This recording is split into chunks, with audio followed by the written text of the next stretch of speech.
आज की हमारी बहस का विषय एक ऐसी खबर है जो देश के कुछ लोगों को चुभ सकती है। ये वो लोग हैं जो आवारा कुत्तों के प्रति इतने भाव विभोर हो जाते हैं कि मानवता के प्रति इनकी संवेदना विलुप्त होती जा रही है। वो किसी भी हद तक जाने के लिए तैयार हो जाते हैं, हिंसक हो जाते हैं, यहां तक कि किसी प्रदेश की मुख्यमंत्री पर भी हमला कर सकते हैं। आप सही समझ रहे हैं, मैं बात कर रहा हूं राजेश नाम के उस शख्स की जिसने दिल्ली की मुख्यमंत्री रेखा गुप्ता पर हमला कर दिया।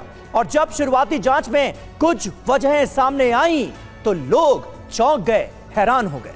बिल्कुल, दिल्ली की सीएम पर का हमलावर राजेश भी डॉग लवर निकला और उसकी मां ने दावा किया कि वो दिल्ली में आवारा कुत्तों के खिलाफ हो रहे एक्शन से आहत था। सुप्रीम कोर्ट के आदेश के कुछ ही घंटे बाद जो पशु प्रेमी झंडा उठाकर दिल्ली में प्रदर्शन करने निकल पड़े। हालांकि यही डॉग लवर्स तब मौन हैं, वो इस बात पर भी मौन रहते हैं कि जब आवारा कुत्ते राह चलते किसी को काट लेते हैं या इससे किसी की जान चली जाती है। तो आज इसी पर हम चर्चा करेंगे कि डॉग लवर्स इतने हिंसक क्यों हैं और क्या आवारा कुत्तों के लिए क्या इंसानों की जिंदगी खतरे में डालना सही है। क्योंकि सबसे बड़ा सवाल तो यही है कि ऐसी स्थिति में इंसानों की जान को कैसे बचाया जाए, उन्हें कैसे सुरक्षित रखा जाए। जी हां, बड़ा सवाल यही है कि डॉग लवर्स इतने हिंसक क्यों हो गए हैं। आज इसी सवाल का जवाब ढूंढने की जाएगी कोशिश। लेकिन सबसे पहले आपको बता दें, दिल्ली की मुख्यमंत्री रेखा गुप्ता पर कल जो हमला हुआ था उसके बाद ये पहली तस्वीर उनकी सामने आ रही है। हमले के बाद ये दिल्ली की सीएम रेखा गुप्ता की पहली तस्वीर है जिसमें दिल्ली बीजेपी के सभी बड़े नेता उनसे मिलने के लिए पहुंचे हुए हैं। दिल्ली के सभी सांसद उनसे मिलने के लिए पहुंचे हुए हैं। सात के सातों सांसद इस तस्वीर में नजर आ रहे हैं दिल्ली की मुख्यमंत्री रेखा गुप्ता के साथ।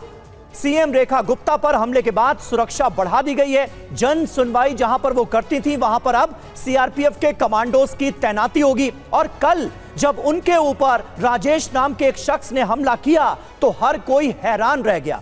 80 सेकंड तक हमलावर रेखा गुप्ता पर हमला करता रहा, यह जानकारी सामने आई है। जो लोग वहां पर मौजूद थे, दिल्ली सरकार के मंत्री की तरफ से यह बताया गया कि हमलावर ने रेखा गुप्ता के बाल तक खींचे, उन पर हमला किया और उसके बाद डॉक्टर्स की निगरानी में रखा गया था रेखा गुप्ता को और वो अपने घर से ही सारा कामकाज कल से देख रही थी। ये जानकारी भी उनके मंत्रियों की तरफ से दी गई। और अब ये पहली तस्वीर सामने आ रही है जहां पर दिल्ली प्रदेश अध्यक्ष भारतीय जनता पार्टी के मौजूद नजर आ रहे हैं और साथ ही साथ 6 सांसद इस तस्वीर में नजर आ रहे हैं, दिख रहे हैं।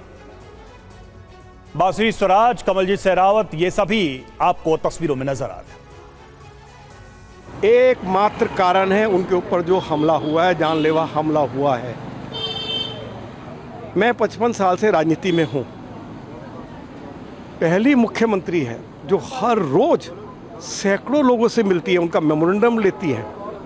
लोग यदि वर्बली उनको कुछ बताना चाहते हैं, उनकी बात को सुनती हैं, मौके पे अधिकारियों को डायरेक्शन देती हैं। देखिए, इनकी ये जेन्युइन समस्या है, इसका समाधान करिए। कभी उन्होंने सिक्योरिटी की भी चिंता की नहीं। कई बार लोग मेमोरेंडम देते हैं, कई बार लोग उनके साथ फ़ोटो खिंचवाना चाहते हैं। सिक्योरिटी के लोग बराबर आग्रह करते रहते हैं कि थोड़ा सा हमें सिक्योरिटी को सुरक्षा को लेकर चिंता है। तो कभी भी उन्होंने अपनी सुरक्षा को लेकर कभी भी चिंता नहीं की है। दिल्ली के लोगों की वो चिंता करती हैं और बिल्कुल स्वस्थ है।